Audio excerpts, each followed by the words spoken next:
अगर आप एक एसयूवी लवर हो और मार्केट में ऐसे एसयूवी ढूंढ रहे हो जिसका रिलायबिलिटी, जिसका लेगेसी अनमैचेबल होगा, जिसका रोड प्रेजेंस, जिसका लुक्स, जिसका चार्म अनबीटेबल होगा, तो maybe this car is perfect for you.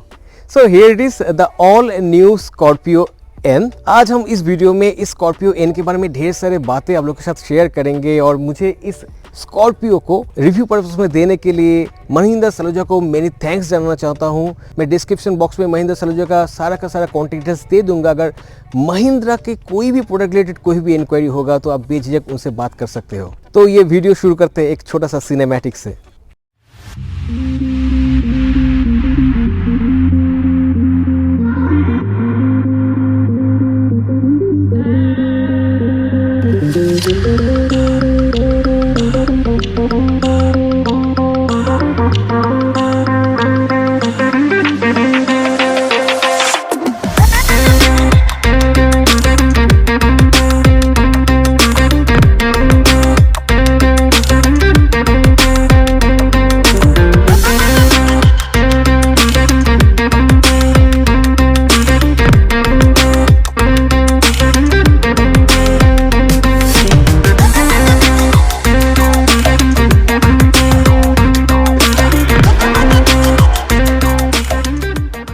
तो फ्रंट से शुरू करते हैं। इस एसयूवी के जो लुक्स है वो लुक्स पिछले जनरेशन जो स्कॉर्पियो है उससे बहुत अलग है।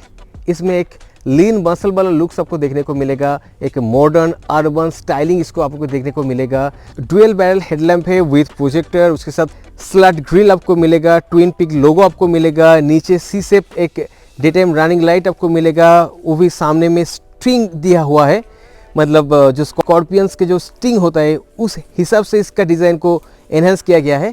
तो इस एसयूवी के सामने में आपको पार्किंग सेंसर मिल जाएगा और यहाँ पे एक कैमरा माउंटेड है। तो इसका जो फ्रंट वाला जो पोर्शन है वो बहुत लंबा है। अगर इस तरफ आया जाए तो यहाँ पे आपको एक सीक्वेंशियल टर्निंग इंडिकेटर भी देखने को मिलेगा। इस तरफ आया जाए तो ये डीजल है, टॉप वेरिएंट है, मैनुअल है।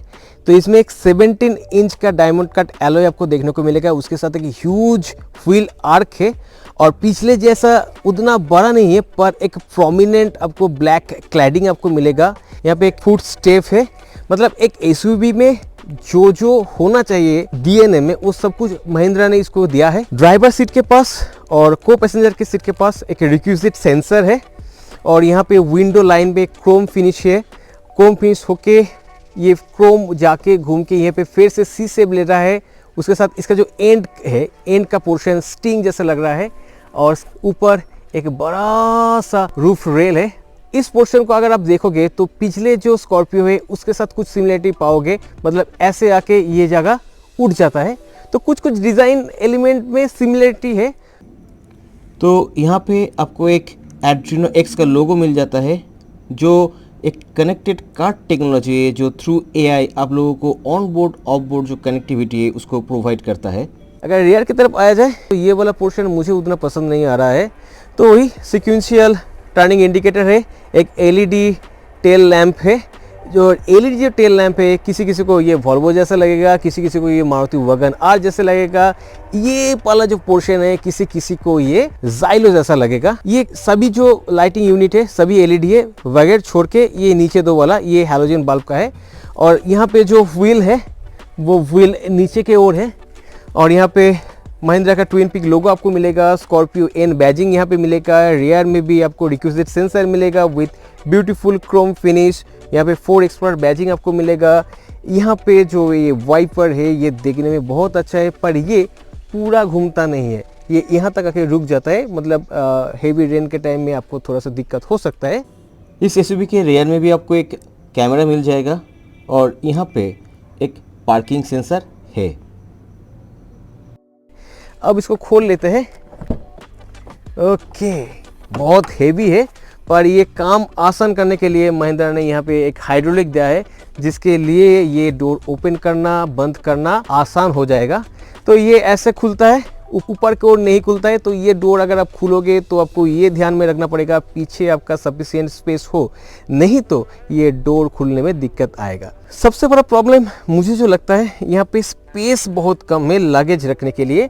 वैसे तो महिंद्रा ने कोशिश किया है, यहाँ पे थोड़ा सा आर्च है, तो यहाँ पे अगर कुछ सामान आप रखोगे तो उसको ठीक से ढंग से यहाँ पे बैठाने के लिए महिंद्रा ने इस डोर को भी थोड़ा सा स्कूप आउट किया है। मतलब स्पेस जो है थोड़ा सा कहीं से भी मैनेज करने का एक कोशिश है। उसके साथ अगर आपको स्पेस ज़्यादा चाहिए तो आपको जस्ट इसको ऐसा प्रेस करना पड़ेगा, ये टम्बल हो जाएगा। फिर सेकेंड बार इसको आपको प्रेस करना पड़ेगा, टम्बल होके ये स्पेस आपका निकल के बाहर आएगा। ये सफिशिएंट स्पेस है लगेज वगैरह कुछ रखने के लिए। पर 7 सीटर वाला वेरिएंट में फुल पैक्ड होके अगर ये गाड़ी जाएगा तब स्पेस के लिए आपको दिक्कत में पड़ना पड़ेगा। और यहाँ पे आके आपको एक 12 वोल्ट का चार्जिंग सॉकेट मिल जाता है, यहाँ पे एक स्पीकर दिया है। तो ये कुछ चीज़ है, मतलब ये सीट अगर आप फोल्ड करोगे तब भी आपको इतना स्पेस मिलेगा।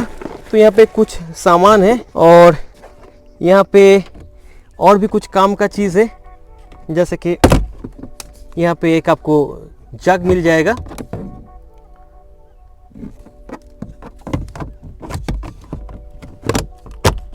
तो अभी के लिए इस सीट को फोल्ड कर देते हैं।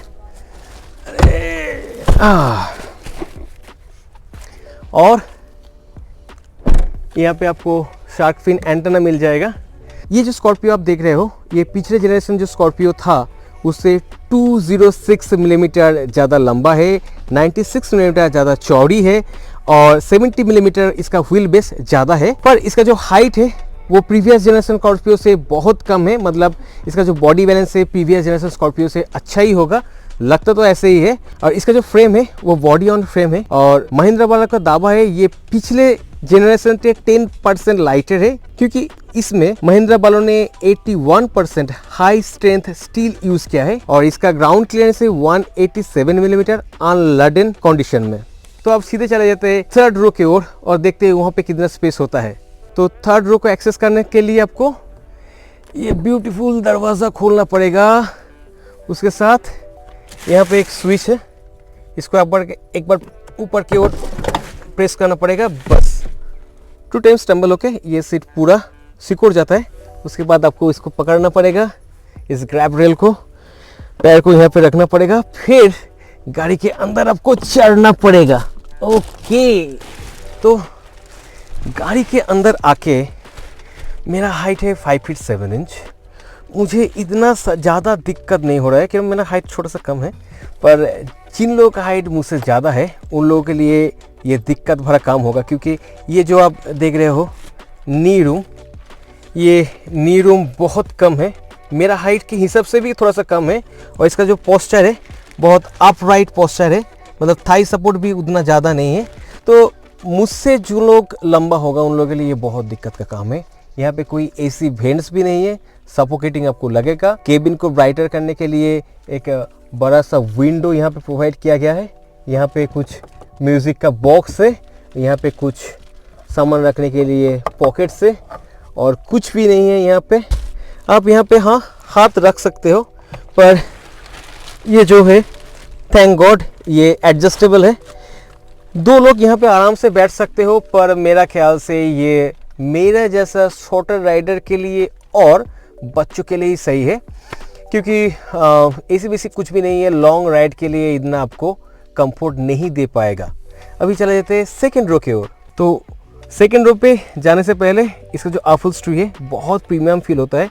डार्क कॉफ़ी ब्राउन और ब्लैक के कॉम्बिनेशन है, ब्यूटीफुली स्टिचिंग है, मतलब प्रीमियमनेस का कोई कमी आपको यहाँ पे देखने को नहीं मिलेगा। अब जाते हैं सेकेंड रो के अंदर, तो फिर से पकड़ के चढ़ जाते हैं। तो यहाँ पे स्पेस का कमी एकदम ही नहीं है, सफिशिएंट स्पेस आपको यहाँ पे मिल जाएगा। लेग रूम भी आपको सफिशिएंट यहाँ पे मिल जाएगा। जिन लोगों का हाइट मुझसे भी ज़्यादा है उन लोगों के लिए भी ये कोई प्रॉब्लम का जगह नहीं है। और एक जगह है जो महिंद्रा ने बहुत बारीकी से देखा है, यहाँ पे एक मोबाइल रखने की जगह है, ये मैगजीन होल्डर है, यहाँ पे एक एसी वेंट है, यहाँ पे आप ब्लोअर को फिक्स कर सकते हो। तो यहाँ पे एक USB-C चार्जिंग पोर्ट है। तो उसके साथ सिल्वर फिनिश वाला डोर अनलॉक हैंडल है, एक ग्रैब रेल है, एक पियानो ब्लैक फिनिश का यहाँ पे है, एक सॉफ्ट लेदर लुक्स वाला मटेरियल्स यहाँ पे दिया है, यहाँ पे भी नीटली स्टिचिंग है। पर सैडली अगर मान लो ये दरवाज़ा हमने लगा दिया तो यहाँ पे जो बोतल रखने की जगह है, यहाँ तक पहुँचने के लिए आपको बहुत दिक्कत फेस करना पड़ेगा। अगर बोतल को आपको यहाँ से निकलना होगा तो दरवाज़ा खोलना पड़ेगा, बोतल यहाँ से निकल के फिर से दरवाज़ा लगाना पड़ेगा। और वैसे तो यहाँ पे एक बड़ा सा आर्म रेस्टर है जहाँ पे आप 2 कप रख सकते हो। एडजस्टेबल हेड रेस्ट है यहाँ पे, पर सैडली थर्ड पैसेंजर के लिए हेड रेस्ट में एडजस्टेबिलिटी नहीं है, तो एक प्रॉब्लम की बात है। और अगर आप चाहो तो इसको थोड़ा सा रिक्लाइन भी कर सकते हो आपके खुद के कंफर्ट के लिए, तो एक बहुत बढ़िया चीज़ है ये। पर 2 चीज़ मुझे उतना अच्छा नहीं लगा। एक जो है ये वाला जगह जहाँ पे आपको हेड रेस्ट एडजस्टेबिलिटी नहीं मिलता है, और सेकंड जो है वो है इसका सेकंड रो में कोई स्लाइडर नहीं है। अगर स्लाइडर प्रोवाइड करता तो थर्ड रो में एक्सेस करना इजी हो जाता, थर्ड रो का स्पेस भी बढ़ जाता। तो ये 2 एक चीज़ है जो और भी बेहतर हो सकता था। ये नया चाबी है महिंद्रा की ओर से, इसको प्रेस करोगे तो ये निकल आएगा बाहर, और इसके प्रेस करके दबा के यहाँ पे आप अंदर डाल सकते हो। इसको एक बहुत ही स्मार्ट की है, इससे आप इसको लॉक अनलॉक कर सकते हो। इसका जो बूट पेस है उसको अनलॉक कर सकते हो। ये स्विच जो है अनलॉक लॉक के लिए है बेसिकली। और एक चीज़ है जो इस स्मार्ट की से आपको मिलेगा, मान लो ये इस की को आपने जेब में डाल दिया है, तो जेब में डाल देने से आपको एक जो फैसिलिटी मिलेगा, एक पैसिव कीलेस एंट्री आपको मिलेगा थ्रू रिक्विजिट सेंसर, मतलब ऐसे। तो अगर ये इस की को खुद के साथ रखोगे तो इस की को बार बार इस्तेमाल नहीं करना पड़ेगा, जिस पॉकेट में ही रहेगा, तो उससे ही अब इस गाड़ी का सारा चीज़ आप ऑपरेट कर सकते हो। यहाँ पे एक लंबर सपोर्ट वाला एडजस्टेबिलिटी मिलेगा, 6 वे एडजस्टेबिलिटी मिलेगा आपको, हाइट एडजस्ट कर सकते हो, सीट को आगे पीछे कर सकते हो इलेक्ट्रॉनिकली। सो एक बहुत बढ़िया चीज़ है। तो चलते हैं गाड़ी के अंदर, और केबिन में आते ही एक जो चीज़ है आपको बोलना पड़ेगा वो है वाओ। पिछले जनरेशन का जो स्कॉर्पियो है उससे इस केबिन का क्वालिटी कई गुना बढ़ गया है। डार्क कॉफी ब्राउन है, ब्लैक है, उसके साथ नीटली डिजाइन स्टिचिंग है। ये लेदर लुक सॉफ्ट मटेरियल है, ये प्लास्टिक का है पर उतना भी खराब प्लास्टिक नहीं है। ये इसका जो स्टीयरिंग है डायरेक्ट SUV 700 से डायरेक्ट यहाँ पे चलाया है। यहाँ पे भी एक लेदर लुक्स वाला कवर आपको मिल जाएगा। तो ये सेमी बेज ब्लैक और ये जो कॉफी ब्राउन का कॉम्बिनेशन में जो ये केबिन है बहुत एयरी है, बहुत ही प्रीमियम आपको फील कराएगा। उसके साथ ये वर्टिकली AC वेंट है, 8 इंच का इंफोटेनमेंट सिस्टम है, उसके साथ बहुत सारा इसको कंट्रोल करने के लिए कीज वगैरह है। अगर गाड़ी को आप ऑन करोगे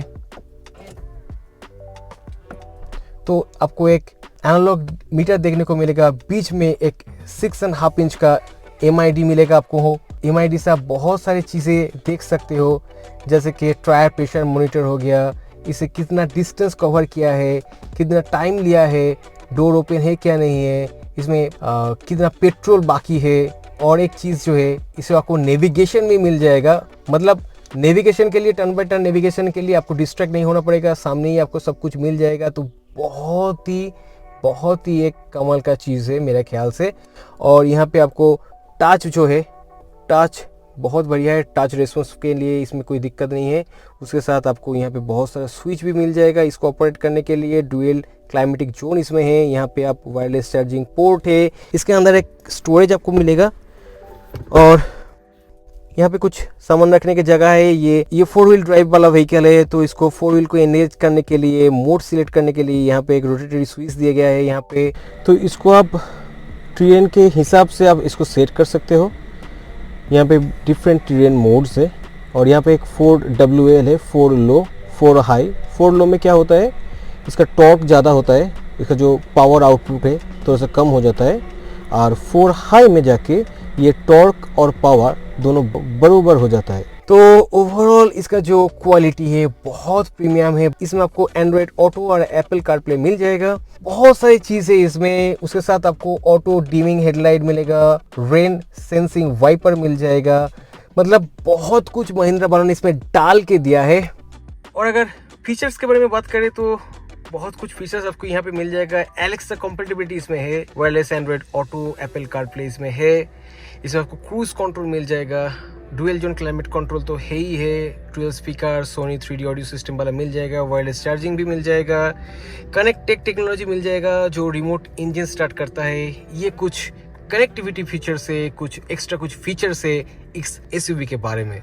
तो इस गाड़ी में बात और सेफ्टी फीचर्स आपको बहुत कुछ चीज़ें मिलेगा, जैसे कि 6 एयरबैग मिलेगा, front and rear disc brake मिलेगा, ABS विद EBD मिलेगा, ESC मिलेगा, traction control, hill hold control, hill descent control, front and rear parking sensor, front and rear camera, tyre pressure monitor, driver drowsiness warning, ये बहुत एक काम का चीज़ है।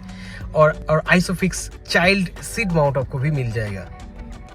एक दो जगह है जहाँ पे और भी इम्प्रूव कर सकता था महिंद्रा वालों ने, जैसे कि ये है, ये IRVM जो है ये ऑटोमेटिक नहीं है। इस प्राइस रेंज में ये ऑटोमेटिक होना चाहिए। यहाँ पे कुछ स्विच है, यहाँ पे सन वाइजर है, यहाँ पे सन वाइजर विथ एक मिरर है, तो उसके साथ एक बड़ा सा सनरूफ है यहाँ पे। तो महिंद्रा वालों के हिसाब से this is the widest in this segment. Panoramic नहीं है पर सनरूफ है, पर इंडिया का जो क्लाइमेट कंडीशन है वहाँ पे मुझे क्यों नहीं ऐसा लगता है सनरूफ का ज़रूरत हम लोगों को नहीं है। तो अब सीधे चलाते हैं इंजन की ओर। अगर आपको इंजन का हुड ओपन करना होगा तो इसको आपको जस्ट एक बार प्रेस करना पड़ेगा, फिर जाना पड़ेगा सामने, और सामने आते ही ओके इसको आपको ओपन करना पड़ेगा। मान लो ये बहुत भारी है, बहुत भारी है, मतलब बहुत भारी है।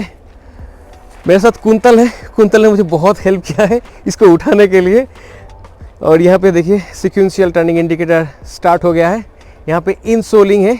ये 2.2 लीटर टर्बो डीजल वाला एमहॉक इंजन है जो 2184 सीसी का ये 4 सिलेंडर है, और 3000 आरपीएम में ये 175 हॉर्स पावर जनरेट करता है, और 3000 आरपीएम में 370 न्यूटन मीटर टॉर्क प्रोड्यूस करता है। अगर ये ऑटोमेटिक वर्जन होता तो ये 400 न्यूटन मीटर टॉर्क प्रोड्यूस करता। इसके इंजन का बहुत सारा ऑप्शन आपको मिल जाएगा। पेट्रोल ऑप्शन मिल जाएगा, डीजल ऑप्शन मिल जाएगा, डीजल में ऑटोमेटिक मिल जाएगा, पेट्रोल में भी ऑटोमेटिक मिल जाएगा। तो इन ऑप्शन के ऊपर बेस करके इसका प्राइस भी चेंज होता जाता है। वर्धमान में इस स्कॉर्पियो एन का प्राइस शुरू होता है 11,99,000 से, और इसका जो टॉप वाला वेरिएंट अभी के लिए अवेलेबल है उसका प्राइस जाता है 19,19,000। तो फर्स्ट 25,000 कस्टमर को ही इस प्राइस का बेनिफिट मिलेगा, फिर महिंद्रा जो है प्राइस में भी हाइक कर सकता है। तो पेपर वाले बातें तो बहुत हो गए, अब इस गाड़ी को चला के देखते हैं एक्चुअल रोड कंडीशन में कैसा फील करता है। तो गाड़ी में बैठ के आपको जो फील होगा वो है ये जो एरिया है, इसका विजिबिलिटी बहुत बढ़िया है, लार्ज विंडो है, ये सीट का जो पोजीशन है वो बहुत एक कमांडिंग पोजीशन आपको देता है, ऑल अराउंड विजिबिलिटी बहुत अच्छा है। ये जो ए पिलर है ये भी आपको विजिबिलिटी में कोई दिक्कत नहीं लाता है। तो मतलब एक ऑल अराउंड विजिबिलिटी के साथ, एक कमांडिंग पोजीशन के साथ ये ऑल न्यू स्कॉर्पियो रेडी है रोड को हिट करने के लिए। तो अभी क्या करते हैं, अभी इंजन को स्टार्ट करते हैं। ओके, सो स्मूथ, मतलब कोई नॉइज़ नहीं है, कोई बॉडी वाइब्रेशन उतना नहीं है। मतलब from the very start you can understand that the engine is very refine. Okay, अभी इसको थोड़ा सा रेप करते हैं। ठीक है, अच्छा, मतलब पंच जो है, इनिशियल पंच जो है मुझको थोड़ा सा कम लगा। कम किस हिसाब से न, कम है प्रीवियस जनरेशन जो स्कॉर्पियो है उसके हिसाब से। अगर आप प्रीवियस जनरेशन स्कॉर्पियो से इस गाड़ी को चलाते हो तो आपको इसका पंच थोड़ा सा कम लगेगा। पंच कम है इसका मतलब ये नहीं है इसका पावर भी कम है। ये एक बहुत ही पावरफुल इंजन है इसका 2.2 लीटर का एक डीजल इंजन है, फिर भी केबिन के अंदर कोई नॉइज़ नहीं आ रहा है। मतलब NVH लेवल भी बहुत बढ़िया है। और जब बात करते हैं इंजन के बारे में, पावर के बारे में, तो ये बहुत ही पावरफुल इंजन है। इस गाड़ी को लेके आप कहीं पे भी जाओ, कितना भी पुश करो, कोई दिक्कत का बात ही नहीं है इस गाड़ी के लिए। इस engine can make you happy. और एक बात जो है, इसका जो गियर बॉक्स है, ये गियर बॉक्स बहुत स्मूथ है। ये मैनुअल है और जितने देर तक मैंने चलाया गियर बॉक्स से मुझे कुछ कंप्लेंट नहीं है। ये इंजन और गियर ये दोनों को कॉम्प्लीमेंट कर रहे हैं। ये दोनों यूनिट मिला के आपको एक बहुत ही बेहतर राइडिंग एक्सपीरियंस देने वाला है। ये अभी तक चला के ये मैंने समझा है। उसके बाद एक बात है जहाँ पे आपको डरना चाहिए, नेगेटिव सेंस से नहीं है, पॉजिटिव सेंस है ये, वो है इसका ब्रेक। इसका ब्रेक बहुत शार्प है, बहुत एग्रेसिव है। अगर आप इतना शार्प ब्रेक कभी इस्तेमाल नहीं किया हो तो ये ब्रेक इस्तेमाल करने के टाइम में आपको थोड़ा सा डर लगेगा। अगर आप हार्शली ब्रेक करते हो क्योंकि ये बॉडी ऑन फ्रेम है ये गाड़ी, तो नोज ड्राइव आपको वहाँ पे देखने को मिलेगा, वो एक बात है। वैसे तो इसका जो ओवरऑल जो सस्पेंशन है बहुत ही रोबस्ट बिल्ड है, मतलब छोटा काटा गड्ढा का तो पता ही नहीं चल रहा है। अगर लो स्पीड में रहोगे तो एक दो जगह को आपको पता चलेगा, पर हाई स्पीड अब जब पकड़ोगे तब ये उन सभी के बीच में से जस्ट ग्लाइड करके निकल जाएगा। इतना अच्छा इसका सस्पेंशन का सेटअप है। वैसे तो और एक चीज़ है इस गाड़ी में बहुत मुझे अच्छा लगा है, वो है इसका स्टीयरिंग। ये स्टीयरिंग व्हील बहुत लाइट है, इतना लाइट है क्या आपको पता भी नहीं चलेगा आप इतना बड़ा एसयूवी चला रहे हो। तो इस लाइट वेट होने की वजह से आप ट्विस्टी रोड में इस गाड़ी को आराम से लेके जा सकते हो, सिटी ट्रैफिक के अंदर आराम से इस गाड़ी को लेके जा सकते हो, कोई दिक्कत नहीं होगा। पर एक जगह पे शायद आप लोगों को प्रॉब्लम हो सकता है, वो है जब आप इस गाड़ी को लेके हाईवे में हाई स्पीड में क्रूज़ करोगे तब ये लाइट स्टीयरिंग व्हील होने की वजह से आपका जो कॉन्फिडेंस है कुछ हद तक कम हो सकता है। पर इस गाड़ी के अंदर वो सारी चीज़ें जो एक एसयूवी ओनर को चाहिए, जो एक आम कोई नॉर्मल सा व्हीकल चलाने वाला अगर इस एसयूवी के अंदर शिफ्ट हो तो this is the perfect SUV for them too. और इस रोबस्ट सस्पेंशन की वजह से इसका राइड बहुत कंफर्टेबल है। ड्राइवर सीट में तो कंफर्ट आपको मिलेगा ही मिलेगा, सेकेंड रो भी आपको बहुत कंफर्ट मिल जाएगा, क्योंकि ये बॉडी ऑन फ्रेम है उसके लिए थोड़ा सा बॉडी रोल देखने को मिलेगा ट्विस्टी रोड में अगर जब शार्प टान लोगे तब। इस गाड़ी को चलाने के बाद इस गाड़ी के बारे में मेरा जो खुद का ओपिनियन है वो आप लोगों के साथ शेयर करने का टाइम आ गया है। इस प्राइस रेंज में अगर आप एक ट्रू एसयूवी ढूंढते हो मार्केट में तो मेरे ख्याल से this is the best option for you. क्यों? इसका जो लुक्स है वो बहुत एक लीन मस्कुलर एक मॉडर्न लुक्स है। इसका चैसी का जो स्ट्रेंथ है वो बहुत कमाल का है। इसका जो बैड रोड हैंडल करने का कैपेबिलिटी है बहुत ही बढ़िया है। इसका इंटीरियर का जो लुक्स है जो फील है बहुत ही प्रीमियम है। इसका ब्रेक सॉलिड है। इसका जो इंजन है बहुत स्मूथ है, बहुत पावरफुल एक इंजन है। सो मेरे ख्याल से अगर आप एक ट्रू एसयूवी ढूंढ रहे हो this is the SUV for you.